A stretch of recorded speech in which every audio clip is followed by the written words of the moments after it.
Nesse mundo contém muitas escolas de artes marciais e tudo é resolvido na mão, filho. Ou melhor, nas espadas. Já começa tudo frenético, com uma perseguição ali na floresta. E com muita velocidade, nosso prota já defende alguns ataques em sua direção. Ele encara, mas é arremessado longe, já dá aquela dor na coluna para ajeitar a postura. Nosso prota, já vendo a vida passar em seus olhos, começa a lembrar de seu treinamento com seu mestre. Bem, filho, me diga qual é a coisa mais importante de um artista marcial.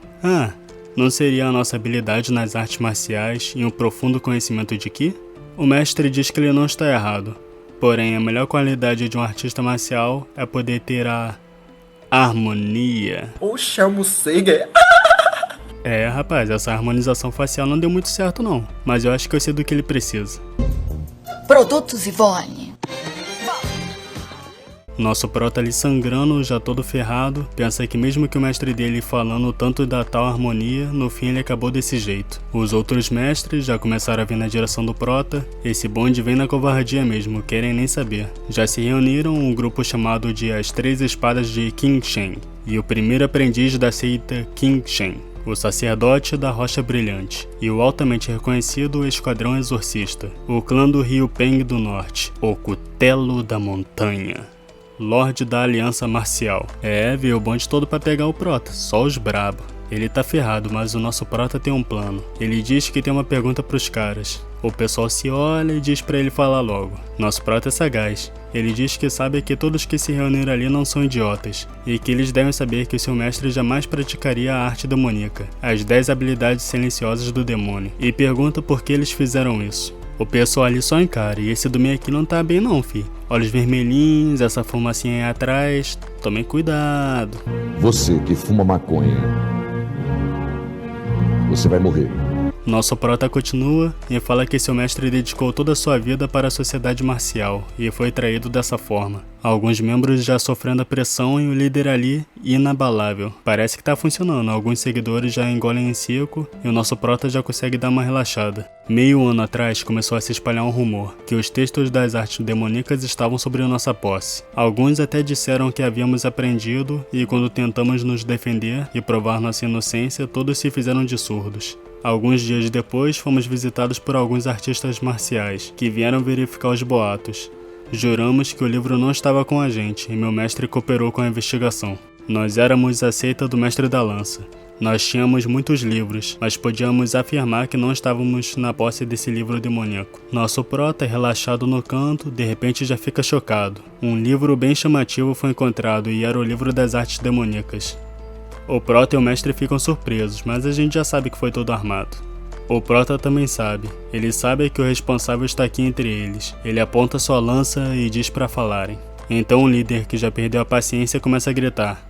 Até quando vocês vão ficar parados? Peguem ele! Danou, chefe, olha minha cara. Eu sou um figurante. E eu também. Nós vamos apanhar, chefe. Então... faz sentido. Então, eu mesmo vou lá. O prota já vê o sangue na espada e já percebe. Foi ele que provavelmente apunhalou o mestre dele. E já provoca, dizendo que ele sempre teve inveja do seu mestre, que perdeu pra ele tanto em técnica quanto em personalidade. Ele já perde a cabeça e ameaça punir o prota e sua seita, que vai lhe mostrar o que é a justiça. Nosso prota não se abala e já avança com a lança no líder. Ele reage com um reflexo em alta velocidade e defende. Lança um contra-ataque, mas o prota não dá pra trás. Já leva alguns dedos. Corte rápido. Faca. É Tramontina. O líder já quase explodindo de ódio. Nossa, você é muito feio. O prota não perde tempo e já ataca novamente, porém o seu oponente se esquiva. Ele prepara mais um ataque. Pessoal, vocês já ouviram falar que de graça é até injeção na testa? Aquela harmonização facial? Injeção na testa de graça? Eu quero, hein? Que desgraça! Misericórdia!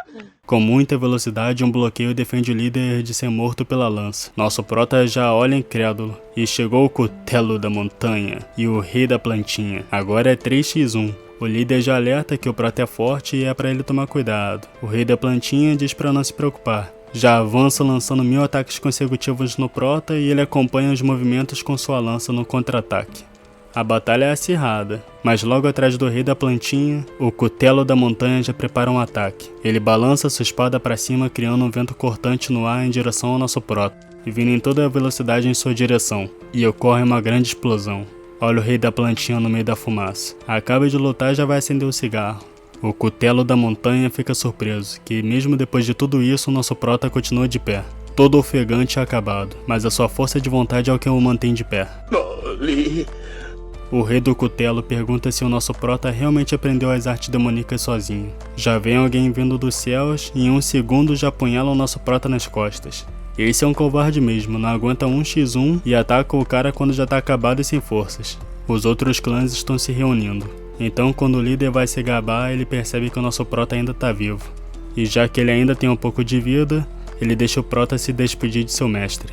O prota vê que esse é o fim para ele. Ele pede desculpas ao seu mestre e diz que não deveriam ter sido tão gentis e ingênuos, e diz que se pudesse viver mais uma vez, ele iria se vingar deles. E então ele se despede de seu mestre dizendo para ele não ser tão gentil e idiota no pós-morte. Nesse momento, um fragmento em seu peito começa a brilhar.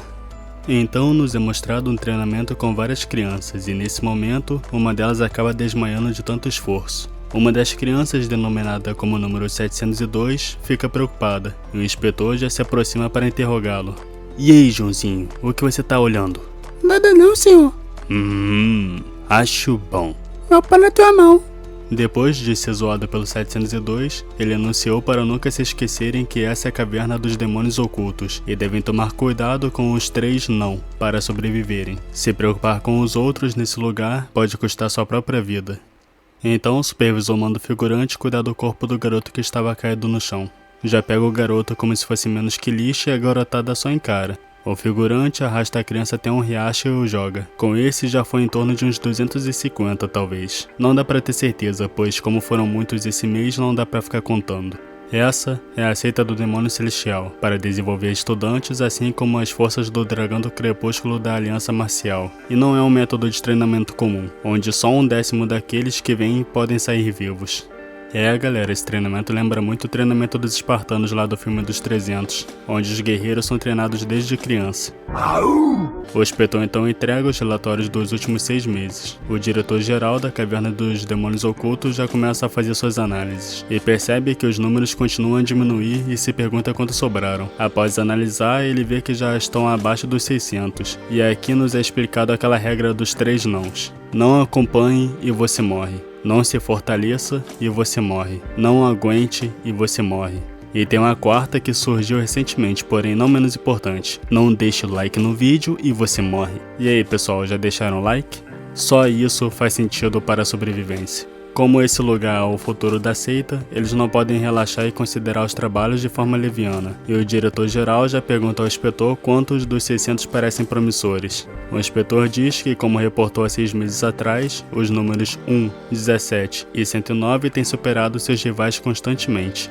Essa informação agrada o diretor, que fica feliz ao saber que os 3 continuam vivos, e explica que faz sentido, afinal, eles foram numerados de acordo com seus talentos, e pergunta se a número 17 está viva. Com a confirmação do inspetor, o diretor começa a se perder em seus pensamentos. Ele pensa que a número 17 só recebeu essa numeração por causa de suas circunstâncias, e que, na verdade, suas habilidades se rivalizam com o número 1. E o número 109 ele mostra potencial, apesar de ter sido colocado na centena, ele deve ser bem resistente. Após finalizar seus pensamentos, o diretor pergunta sobre o desempenho fora esses 3. O inspetor encara por um instante e responde que tem o número 900, o que deixa o diretor surpreso e o faz pensar. Já faz 1 ano desde que começou seu treinamento, o inspetor confirma e diz que as outras crianças com um número similar já falharam. Até mesmo aqueles nos 600 devem ser retirados de agora em diante. O inspetor também diz que, de acordo com suas memórias, o garoto começou a apresentar mudanças há cerca de 6 meses atrás. O diretor encara com muito interesse e pede para o inspetor contar mais. Nisso é focado no garoto de número 900, que para quem já percebeu é o garoto que desmaiou no início do treinamento, e é o nosso protinha.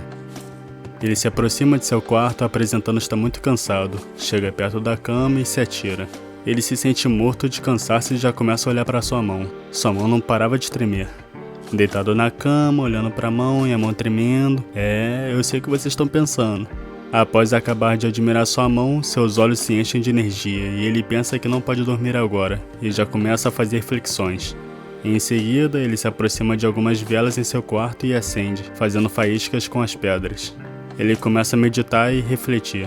Já fazem 6 meses. Ele morreu e de alguma forma ele está vivo agora. E estava um pouco desorientado, pois suas memórias estavam um pouco embaralhadas e entrelaçadas com a dessa criança. Ele não sabe o porquê de ter acabado nessa situação, mas ele pode adivinhar uma coisa. Provavelmente tem algo a ver com aquele fragmento. Esse fragmento é um artefato da seita do Mestre da Lança. Ele se imagina que tipo de poder esse artefato contém para trazê-lo até aqui. Organizando seus pensamentos, ele conclui que acordou no meio da seita do demônio celestial. Seu corpo é de uma criança chamada de número 900 e não tinha nenhum talento. E de acordo com as memórias da criança, faz menos de 1 ano desde a sua morte. Realmente ainda tem muitos mistérios, mas de uma coisa ele sabe. Dessa vez, ele jura que sua lança irá penetrar o coração de seus inimigos. Nesse momento, nos é mostrado um grupo de pessoas praticando artes marciais, e é dito que você precisa incendiar sua alma para mudar os céus, refinar o seu corpo para controlar a terra, e fazendo isso você irá obter a alma dos céus e o corpo da terra. O mestre do nosso prota chamava isso de alma celestial e corpo terreno. Era uma técnica extinta da seita Quanzen. Normalmente levaria 1 década para poder usar, mas o corpo infantil do nosso prota não vai durar muito tempo sem isso. O nosso prota já acumulou cerca de 3 anos de Ki. Ao parar para pensar, ele acha irônico por ter acabado revivendo no culto do demônio celestial. E lembra das palavras do seu mestre. As pessoas das seitas ortodoxas condenam o demoníaco como mal, mas não é exatamente assim. Nem todos aqueles demoníacos são do mal. Eles apenas viveram de maneiras diferentes. É por isso que o mundo é tão cativante. Graças a essas experiências, também existem heróis em meio aos demônios. Nosso prota encara, e mais uma vez acha engraçado como ele acabou se juntando a esse clã demoníaco. Ele lembra de seu mestre em seus últimos momentos de vida e diz que, para ser honesto, ele não tem nenhuma intenção de se tornar um herói. Porém, ele é um discípulo do Mestre da Lança, a arte marcial mais honrada do mundo. Mesmo que se torne uma das pessoas demoníacas, sempre irá trilhar o caminho de um humano. Após ouvir mais sobre o prota, o diretor pergunta se ele parecia uma pessoa diferente após beber o veneno. Ele também explica que houve outros casos semelhantes, mas geralmente não dura mais do que meio ano. Isso significa que o número 900 ainda está passando pela transformação. O diretor realmente fica intrigado com essa situação, mas o inspetor já logo informa que é verdade que o número 900 mudou, mas ele ainda não é nada comparado aos números 1, 17 e 109. O diretor já abre um sorriso e afirma que ele ainda está crescendo ao nível que fez o inspetor manter a atenção nele, e afirma que não vai fazer mal continuar observando o número 900, e pede para que continue vigiando. O inspetor concorda. Nesse momento, o diretor começa a se levantar e afirma que 600 pessoas é uma boa quantidade e já está chegando a hora. O inspetor já fica surpreso com essa notícia. O diretor manda avisar a todos os instrutores da caverna. A caverna dos demônios ocultos irá começar seu verdadeiro programa. O inspetor confirma e se retira do local. Mais uma vez perdido em seus pensamentos, o treinamento da caverna até agora foi só um treinamento físico dos aprendizes, para aprenderem novas artes marciais e se adaptarem ao veneno. O verdadeiro inferno começa agora. Já dá um tremelique em nosso prota, ele acaba de meditar e percebe uma nova mudança. Soam os tambores e os instrutores estão gritando para todos acordarem. Todos os aprendizes devem se reunir. Aos poucos, todos os catarrentos estão se juntando ao local. Com todos reunidos, mais um instrutor reptiliano fica em destaque e diz que espera que todos tenham descansado bem. Ele informa que irão aumentar a intensidade do treinamento a partir de agora. A garotada toda perdida e confusa. Esse aqui já tá até rindo que o outro ali tá dormindo em pé. O figurante parece até o Shikamaru. Esse aqui tá boiando, nem sabe por que tá aqui. Nosso prota só encara. O réptil clone da sombra vem trazendo uma bolsa cheia em seus ombros e já ataca no chão. Certeza que queria atacar em algum garoto aí. Ele diz que cada um desses braceletes de metal pesa 7,5 quilos. Cada um deles deve seguir em frente e pegar os braceletes. O guri aqui já treme quando ouve que serão 4 por pessoa. A partir de hoje, todos irão viver com os braceletes no pulsos e nos tornozelos.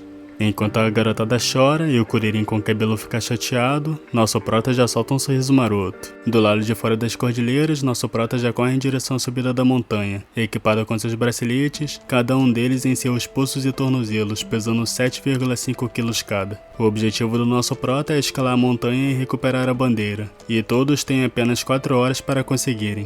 Todos que falharem não receberão café da manhã. Nosso prota não tá achando tão fácil não, ele ainda não se acostumou com os pesos.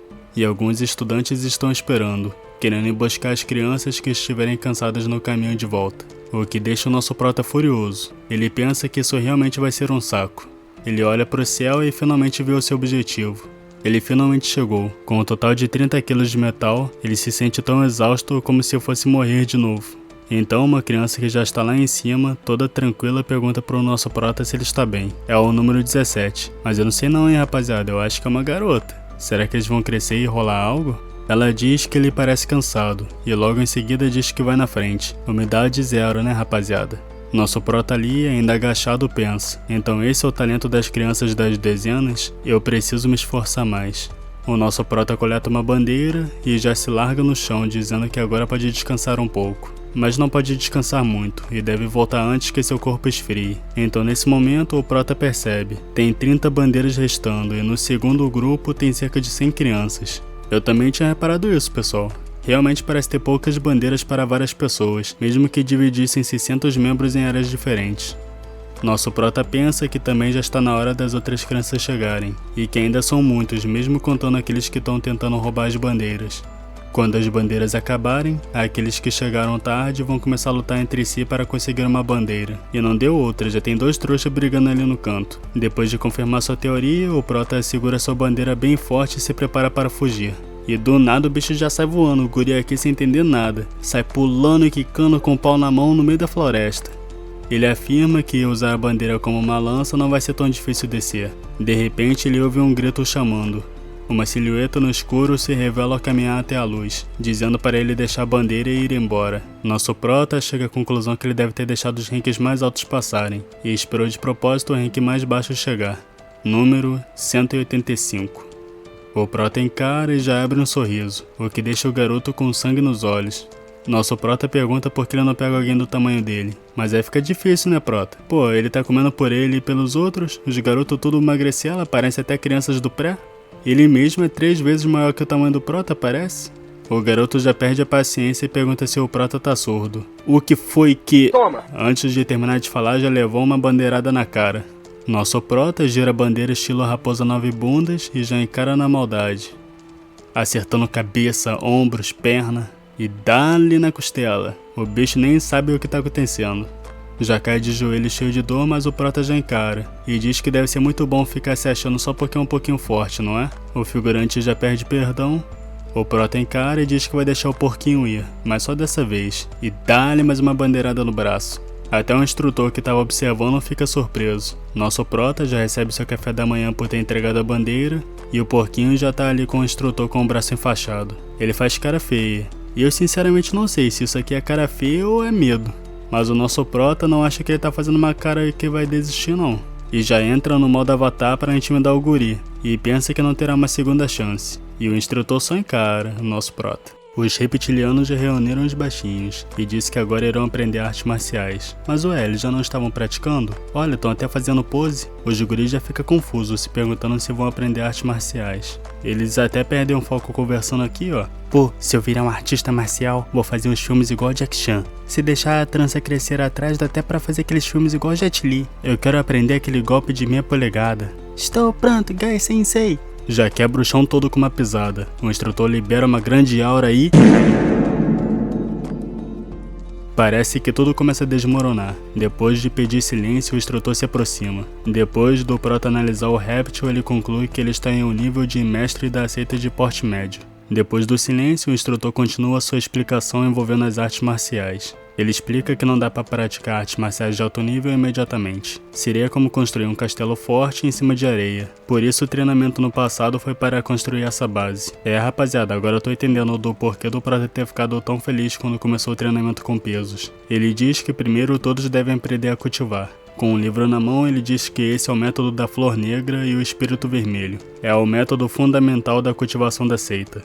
Já encara e diz para todos que sabem ler ir para a direita, e todos que não sabem ler ir para a esquerda. Nosso prota pensa que a flor negra deve ser o melhor método para construir um ki demoníaco puro no corpo. O pessoal vem se aproximando, então o instrutor pergunta para o outro se esses são todos os que sabem ler, e o outro instrutor confirma. Ele fala que eles precisam memorizar 30 versos da flor negra antes do almoço, e se falharem, não receberão almoço. Eles já fazem cara feia, me lembrou até a fase do quartel. Os voluntários sempre tinham trabalho, e é claro, eu era um deles. Ô 06, você é um demônio! E então em seguida ele pede para os que não sabem ler, memorizar 200 letras das 1000 letras fundamentais.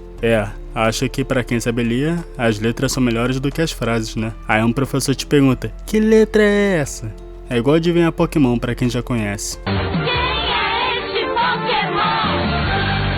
É o Pica-Fumo, o Pokémon maconheiro que curte reggae.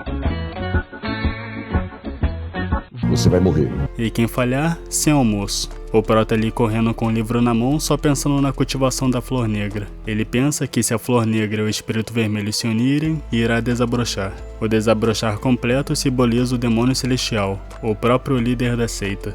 O prota já se sente um pouco ganancioso, mas ele tem a arte do mestre da lança. Ele pensa que essa seita diz que a arte marcial deles é a melhor. Era a mesma coisa com a seita do mestre da lança. Mas ele não pode abandonar suas raízes. Então nesse momento está um lapso em nosso prota e ele pensa em algo. A arte marcial demoníaca reúne Ki rapidamente, mas falta segurança. Mas a flor negra acumula Ki demoníaco com pureza e estabilidade. Já a seita do mestre da lança usa o método completo de Ki temperado ortodoxo, que se acumula lentamente, mas de forma estável. Então o que aconteceria se alguém combinasse os fundamentos da arte demoníaca, flor negra, com o método completo de Ki refinado ortodoxo da seita do mestre da lança? Ele pensa que se conseguir, vai poder conquistar a velocidade da arte demoníaca e a estabilidade do Ki ortodoxo. Pessoal, já tá começando os hacks. Ele acha que não faz mal tentar, e vai aguardar uma chance para testar. Todos os aprendizes devem se reunir para praticar a observação. A observação utiliza os versos da flor negra para sentir o Ki em seus corpos. Aqueles que sentirem algo frio ou quente devem levantar sua mão. Nosso prota já pensa que não seria lógico, para o número 900, sem talento, sentir o Ki no primeiro dia. E o nosso prota também percebeu que a 17 está fingindo que nada está acontecendo. Pessoal, não se voluntaram para dizer que sabem ler, e agora é isso, querem fazer corpo mole mesmo. Vagabundo! Até mesmo outras crianças que sentiram o Ki não estão se movendo. Nosso prota fica ali esperando o tempo passar. E com isso chega o fim do treinamento. Todos os aprendizes devem sair para pegar o seu jantar, e também estão livres para usarem seu tempo. Nosso prota acha que não deve perder tempo com as outras crianças e já se afasta. O objetivo do nosso prota é se tornar de primeira classe para quando ele sair dessa caverna. Pensa que se não puder fazer isso, será impossível se vingar. Ele caminha até seu quarto e vai fechando a porta, porém, alguém enfia o pé entre a brecha da porta e impede de ser fechada. E olha só quem é, gurizada. Ela mesma, a número 17. Ela já vem chegando, mandando um oi pro nosso prota. O nosso prota logo pergunta o que ela quer. E ela já pergunta se foi o nosso prota que fez aquilo com o número 185. Nosso prota já fica com raiva por ter deixado uma criança se esgueirar atrás dele. E já fica culpando o próprio corpo e se achando fraco. Ela já dá uma piscadinha pro nosso prota e pergunta se ele estava escondendo sua força esse tempo todo. Nosso prota gênio já argumenta do porquê ele deveria responder isso, e diz que não é como se ela também não fizesse o mesmo. A 17 já fica surpresa que ele sabia disso, e acha o nosso prota bem interessante. Nosso prota diz que ele só tem bons olhos, mas já pensa que com o talento dela e as reações dos instrutores tornaram isso fácil de adivinhar. Mas parece que ela é a filha de um dos oficiais de rank alto da seita. Ela faz charme e diz que vai manter o segredo do nosso prota por um tempo. Entretanto, ela já corta dizendo que o número 185 parece ter guardado o rancor do nosso prota. Mais cedo ela viu ele cerrando os dentes. Nosso prota faz cara de que não gostou de ouvir isso não. Nosso prota chega à conclusão do que havia pensado da outra vez, que a personalidade de uma pessoa não muda tão facilmente.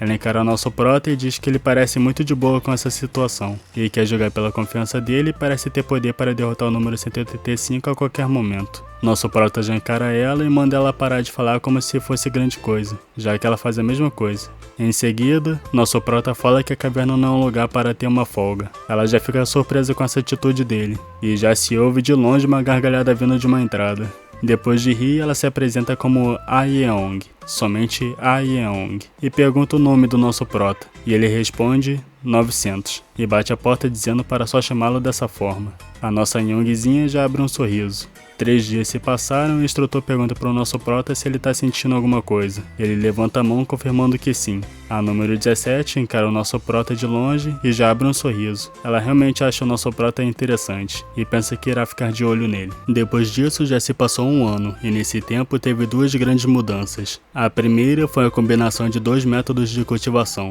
a flor negra e o método completo de Qi ortodoxo refinado, criando um novo método de cultivação. Nosso prota olha para o seu cultivo que ainda não está completo, está cerca de 70% concluída. Ele planeja alcançar o verdadeiro desabrochar refinado. E a segunda mudança foi, já corta a cena com um grito chamando todos para se reunirem. O prota sai do seu quarto e olha só a reação da galera, estão abrindo até caminho pro brabo. O efeito da alma celestial e o corpo terreno estão começando a ficar aparente. Nosso prota ficou mais alto e seus ossos ficaram mais fortes. Até o número 185, que é a criança mais alta, já não tem mais tanta diferença como antes. Nosso prota e a número 17 não tiveram mais derrotas nas competições por comida que são feitas diariamente. E o número 185 olha para o nosso prota e já vira a cara. Nosso prota já abre um sorriso. Já faz um ano desde que ele começou a cultivar, e o número de crianças mortas está caindo notavelmente. Os pesos dos braceletes de ferro em seus punhos e tornozelos aumentaram para 45 quilos. Com certeza, sem usar aqui, uma criança não iria aguentar enquanto escala. Aqui já mostra um pouco do que do nosso prota em seu interior. Algumas armas são enviadas para o salão e os instrutores já avisam que irá começar o treinamento armado. Olha isso, pessoal, tem lanças, espadas, cutelo da montanha. Quer dizer, cutelo da caverna, né? Estão na caverna.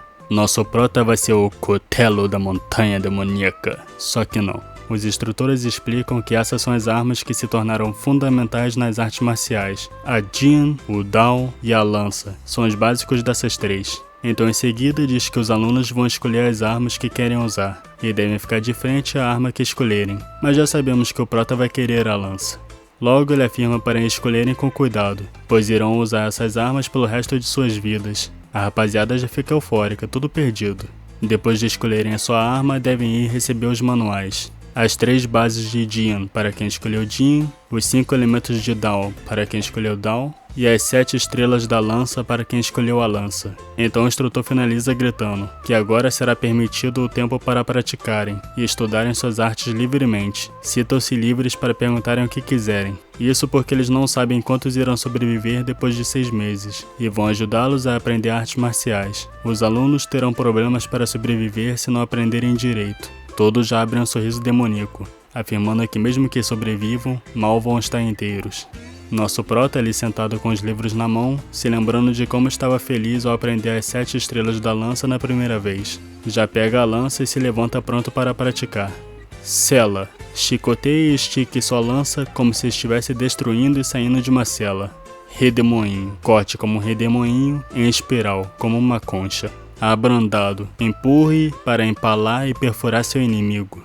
Nosso prota, mostrando suas habilidades com a lança, faz com que o instrutor e a número 17 fiquem impressionados, enquanto o número 185, né? Vocês sabem. Tirem as suas conclusões aí. Ele se pergunta quem é esse cara, nem parece ser a primeira vez usando uma lança, e como ele poderia derrotar esse monstro. Alguém parece de fundo sorrindo, falando que o número 900 realmente mudou. E olha só quem é o diretor do cafezinho. O instrutor diz que é como o diretor disse. Para o número 900, a prova da vida ou morte daqui a 6 meses não deverá ser um problema. O diretor fecha a cara. A aprovação da vida e da morte. Crianças morrem em números gigantescos em um espaço de tempo muito curto. Aqueles que sobreviverem a esse desafio são reconhecidos como soldados demoníacos pela seita.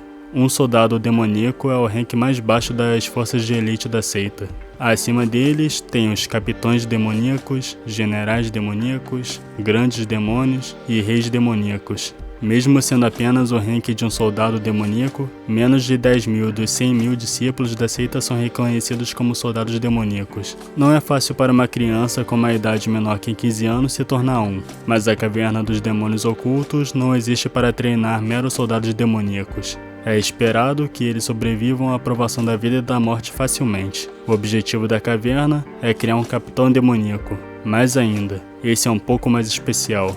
Pela ordem do líder da seita, devem criar um número de generais demoníacos. E ele já fica pensativo pensando que seria tão bom se pudessem ver um grande demônio.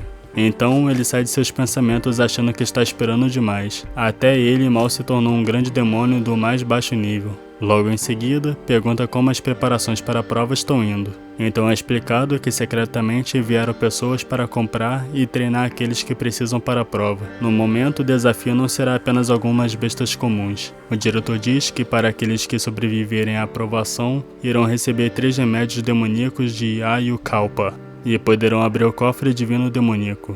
Essas foram as ordens do líder. O instrutor confirma e se retira do local. Mais meio ano se passa e corta a cena para o nosso prota cultivando. Ele finalmente completou o verdadeiro desabrochar refinado. O instrutor diz que todos melhoraram suas habilidades, porém, metade deles irá morrer hoje. Quando entrarem na aprovação, irão se deparar com uma experiência próxima da morte. Simplesmente treinar duro não irá garantir sua sobrevivência. Devem lutar com todas as suas forças. O instrutor sorri ao dizer que se falharem, irão morrer lentamente e dolorosamente enquanto são comidos vivos. E grita ao dizer para se lembrarem que essa seita é totalmente sobre a sobrevivência do mais forte. Os fracos não serão necessários. Tornem-se fortes tanto fisicamente quanto mentalmente. Então, nossa seita será um lugar em que poderão chamar de casa. Já corta para o nosso prota na caverna. Pensa que por dizer sobre dor de ser comido vivo, provavelmente será uma besta. E acha que em um lugar desses não será um problema. Depois de pensar nessas coisas, já exala uma aura gigantesca para a entrada da caverna, que faz o nosso prota ficar em alerta e afirma que está aqui. A presença de uma besta de 4 patas e olhos dourados. É um lobo cinzento de Chanshan. Nosso prota pensa que não sentiu mais nada, então pelo menos ele não irá enfrentar uma matilha inteira. Pessoal, olha só a cara desse lobo olhando pro nosso prota como se fosse um petisco. Acho que ele não come há alguns dias. Nosso prota conclui que não é à toa que deram uma lança de ferro para ele. Sem ela, ele não causaria nenhum arranhão na criatura. A fera já se arma deixando o nosso prota confuso. Ele vê que ela reagiu ao seu ki. Essa fera foi treinada para lutar contra humanos. Ele acha que faz sentido porque esperaram que metade dos aprendizes não sobrevivessem. Não será uma tarefa fácil. Ele já encara com um sorriso liberando seu ki intimidador e se prepara para o ataque. O diretor diz que o primeiro grupo deve estar na aprovação da vida e da morte agora.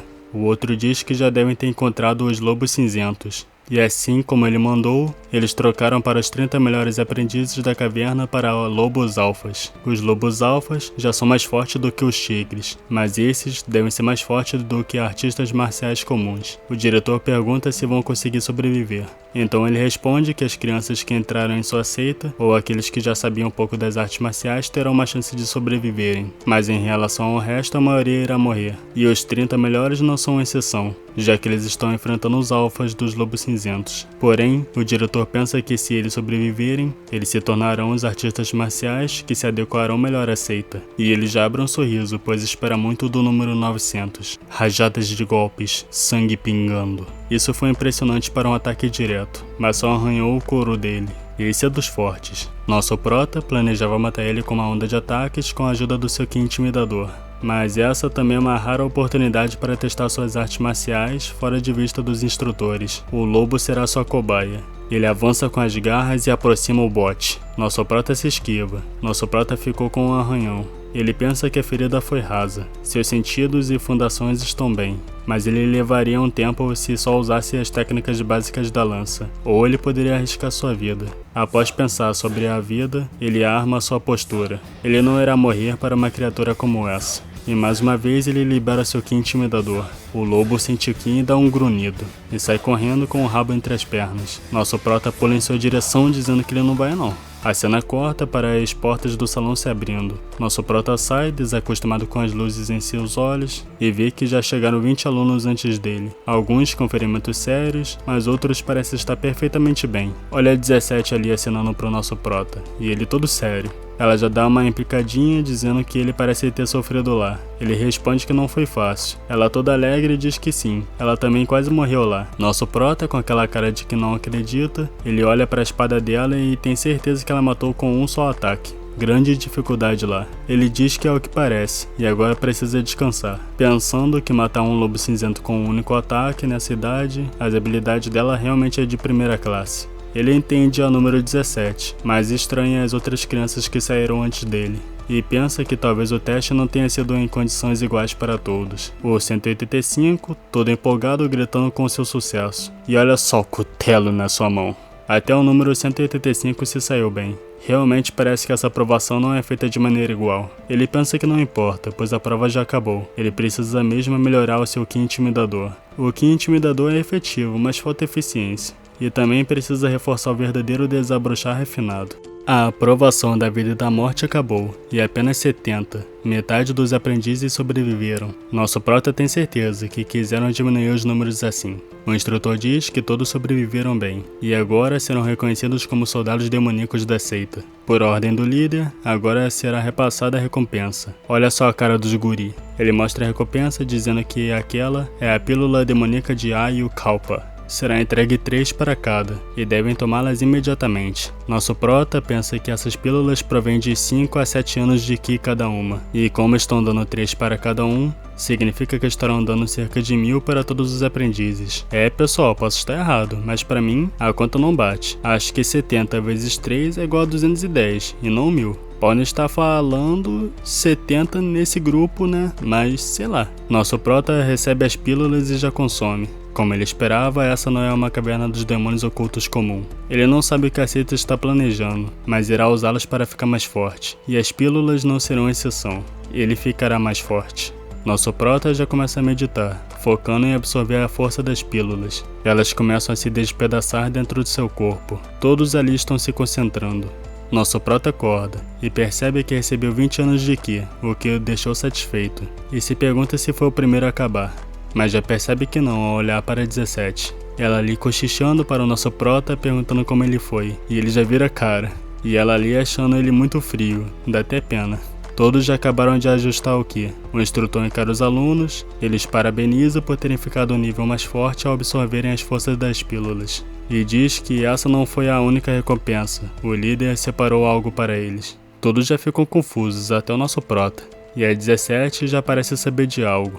Ele diz que começando hoje, todos irão aprender artes marciais de verdade, e essas artes marciais serão aquelas que vão ser reconhecidas como as melhores das melhores em qualquer lugar do mundo. E já se vira dizendo para todos o seguirem, todos ali sendo guiados e o prota já imaginando, as melhores das melhores? Onde será que está nos levando? Eles param de frente a um grande portão metálico com uma grande escrita em cima, Cofre Divino do Mar Demoníaco.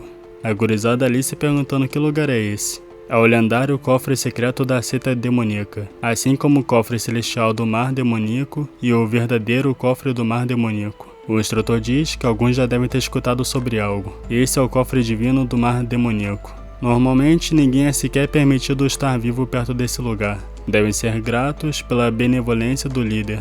Ele permite o acesso a todos, impressionado com o crescimento deles. Nosso prota, ao ouvir tudo isso, vai ligando os fatos. Para meros soldados, acesso ao cofre secreto, pílulas de Ki, métodos de treinamento manuais e secretos. É um jeito infalível de criar um mestre das artes marciais. Ele se pergunta se a seita do demônio celestial está se preparando para uma guerra. O instrutor explica que só estão permitidos a entrar ali uma única vez, e somente hoje, e que poderão levar um livro dali de dentro. Então sorri para tomarem cuidado com a decisão. A porta se abre e ele termina dizendo que espera que escolham as artes que combinem com eles.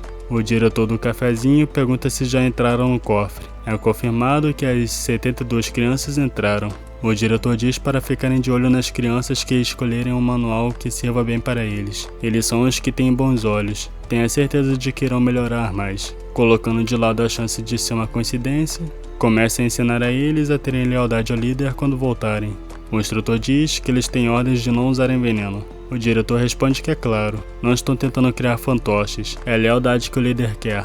E que não deve esquecer que essa caverna é especial. Nosso prota, ali de frente com uma grande livraria, ele fica perdido em seus pensamentos sobre as artes marciais. E olhando os livros, ele pensa que em respeito ao honroso mestre da lança, ele deve aprender as artes demoníacas sem manuais desumanos. Mas ainda assim, isso é muito, pois quando ele sair dali, ele estará cheio de conhecimento sobre as artes demoníacas.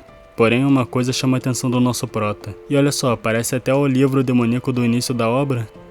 Pessoal, se vocês chegaram até aqui é sinal de que estão gostando. É claro! Então deixem um like no vídeo para que eu traga mais obras para o canal.